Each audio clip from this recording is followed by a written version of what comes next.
नमस्कार दोस्तों। आज के इस एक्सप्लेनर में हम हाई टेंशन यानी एचटी पैनल इंस्टॉलेशन और कमिश्निंग के बेहद टेक्निकल और ज़रूरी विषय को डिकोड करने वाले हैं। देखिए, जब भी हम इन विशाल इलेक्ट्रिकल सिस्टम्स को देखते हैं तो एक बात तो साफ है कि इन्हें सुरक्षित रूप से चालू करना कोई बच्चों का खेल नहीं है। आज हम जिस स्टैंडर्ड ऑपरेटिंग प्रोसीजर या एसओपी मैट्रिक्स का विश्लेषण कर रहे हैं वो कोई बोरिंग थ्योरी का डॉक्यूमेंट नहीं है। असल में ये एक बेहद लॉजिकल और सच कहूं तो एक लाइफ सेविंग टाइमलाइन है जो इन हाई टेंशन पैनलों में सुरक्षित रूप से जान डालती है।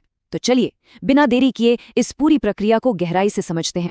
चीजों को आसान बनाने के लिए हमने इस पूरी प्रक्रिया को 6 स्पष्ट चरणों में बांट दिया है। सेटअप और सुरक्षा की तैयारी, फिर पैनल इरेक्शन और असेंबली, उसके बाद वायरिंग और केबल टर्मिनेशन, फिर अनिवार्य टेस्टिंग प्रक्रियाएं, पांचवां एचटी पैनल की कमिश्निंग और आखिर में हैंडओवर। ये स्टेप बाय स्टेप अप्रोच इस पूरी कॉम्प्लेक्स प्रक्रिया को समझना बहुत आसान बना देता है। आइए सीधे पहले चरण से शुरू करते हैं, सेटअप और सुरक्षा की तैयारी। स्क्रीन पर दिख रहे इस बुनियादी इरेक्शन, टेस्टिंग और कमिश्निंग एसओपी मैट्रिक्स को देखिए। ये बहुत ही बारीकी से क्रॉस रेफरेंस करता है कि जिम्मेदारियां क्या हैं, खतरे कौन से हैं और सुरक्षा की क्या-क्या ज़रूरतें हैं। इसमें साफ तौर पर आर्क रेटेड पीपीई पहनने और काम की जगह पर बैरिकेड्स लगाने जैसे सख्त नियमों का जिक्र है जिनसे कोई समझौता नहीं हो सकता। अब सवाल ये है कि ये मैट्रिक्स करता क्या है।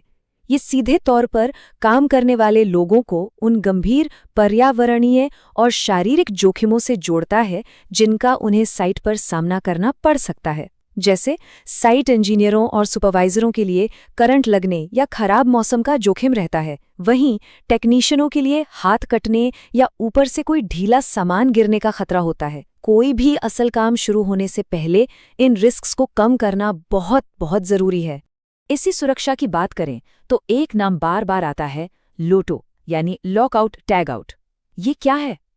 ये एक बेहद सख्त सुरक्षा प्रक्रिया है जो पूरी साइट पर अनिवार्य है। ये पक्का करती है कि उपकरण में कोई ऊर्जा नहीं है, वो पूरी तरह से अलग थलग है और सबसे ज़रूरी बात, इसे गलती से भी कोई चालू नहीं कर सकता। सच कहूं तो ये कोई ऐसा नियम नहीं है जिसे आप बस पढ़कर भूल जाएं। ये एक असली जीवन रक्षक स्टैंडर्ड है।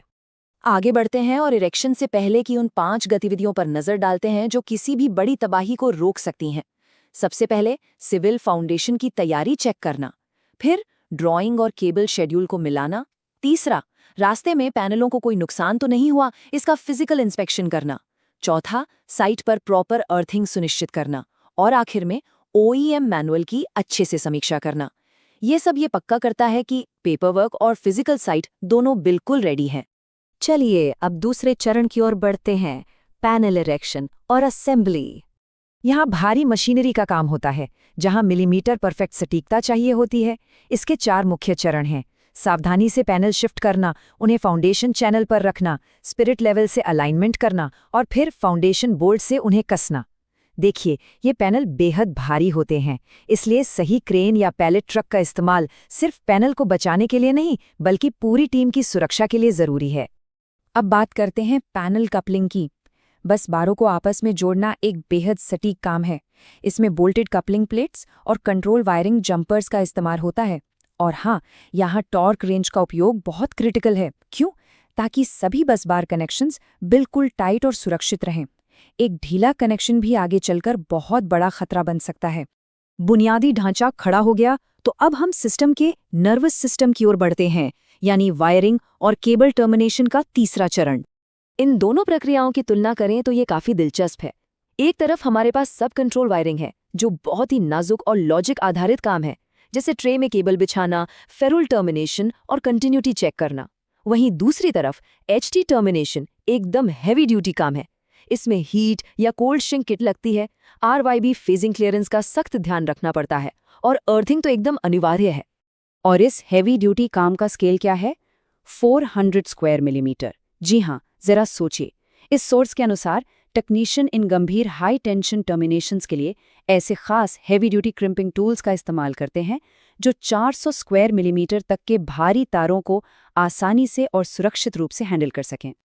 अब जब सब कुछ जुड़ चुका है तो हम अपने चौथे चरण पर आते हैं, अनिवार्य टेस्टिंग प्रक्रिया है।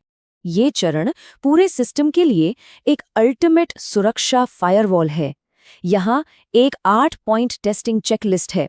इसमें बस बार और केबल का IR test, breaker timing test, relay की फंक्शनल जांच, इंटरलॉक टेस्टिंग और स्कैडा लूप चेकिंग जैसे बहुत ही महत्वपूर्ण परीक्षण शामिल हैं। सिस्टम में थोड़ी सी भी पावर डालने से पहले इन सभी सख्त टेस्ट्स का 100% पास होना जरूरी है।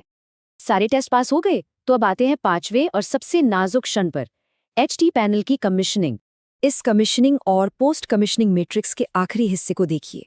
ये साफ तौर पर कहता है कि कमीशनिंग शुरू करने से पहले सेफ्टी और साइट इंचार्ज से स्पष्ट क्लियरेंस लेना कितना जरूरी है। उनके ग्रीन सिग्नल के बिना कोई भी बटन नहीं दबाया जा सकता। लाइव कमीशनिंग कैसे होती है? सेफ्टी क्लियरेंस के बाद पैनल डोर बंद करके अपस्ट्रीम से इनकमर को एनर्जाइज किया जाता है और वोल्टेज चेक किया जाता है। इस दौरान ऑपरेटर को किसी भी असामान्य आवाज, गंध या ट्रिप पर पैनी नजर रखनी होती है। फिर सारी रीडिंग दर्ज की जाती है। जैसे ही सिस्टम लाइव होता है, हमारी सतर्कता बिल्कुल अपने चरम पर होनी चाहिए। और अंत में हम छठे चरण पर आते हैं, कमीशनिंग के बाद का हैंडओवर। देखिए, सिर्फ बिजली चालू हो जाने का मतलब ये नहीं है कि प्रोजेक्ट पूरा हो गया। हैंडओवर का पहला कदम कागजी कार्रवाई है। एज बिल्ट ड्राइंग्स और सभी व्यापक परीक्षण रिपोर्टें क्लाइंट को सौंपना जरूरी है। ये डॉक्यूमेंट्स भविष्य के किसी भी मेंटेनेंस के लिए रीढ़ की हड्डी साबित होते हैं। इसके बाद आती है परिचालन तत्परता, यानी ऑपरेशनल रेडीनेस। मशीनरी सौंप देना ही काफी नहीं है, ऑपरेटरों को सुरक्षा प्रशिक्षण देना बिल्कुल अनिवार्य है। साथ ही पैनल के अंदर और बाहर की पूरी तरह से साफ सफाई करना भी जरूरी है। इन चीजों के बिना फाइनल कमीशनिंग सर्टिफिकेट किसी हाल में नहीं मिल सकता। आज के इस पूरे एक्सप्लेनर का निचोड़ मैट्रिक्स से ली गई इस एक लाइन में छिपा है। कैलिब्रेटेड टूल्स का उपयोग करें और शॉर्टकट से बचें। उचित हाउसकीपिंग सुनिश्चित करें। हाई रिस्क वाले इंडस्ट्रियल एनवायरनमेंट में शॉर्टकट के लिए कोई जगह नहीं होती। सही टूल्स और साफ सफाई कोई ऑप्शन नहीं, बल्कि बहुत बड़ी जरूरत है। तो जाते जाते एक सवाल छोड़कर जा रहा हूं, क्या हैंडओवर के बाद सुरक्षा और गुणवत्ता के मानक हमेशा के लिए लॉक हो जाते हैं, या फिर रोजाना की सतर्कता ही ऑपरेशंस को सफल बनाने की असली कुंजी है? इस SOP मैट्रिक्स को सिर्फ एक इंस्टॉलेशन चेकलिस्ट मत मानिए, बल्कि इसे रोजमर्रा की सुरक्षा का एक ब्लूप्रिंट समझिए। इस एक्सप्लेनर में हमारे साथ जुड़ने के लिए बहुत बहुत धन्यवाद। सुरक्षित रहें और सीखते रहें।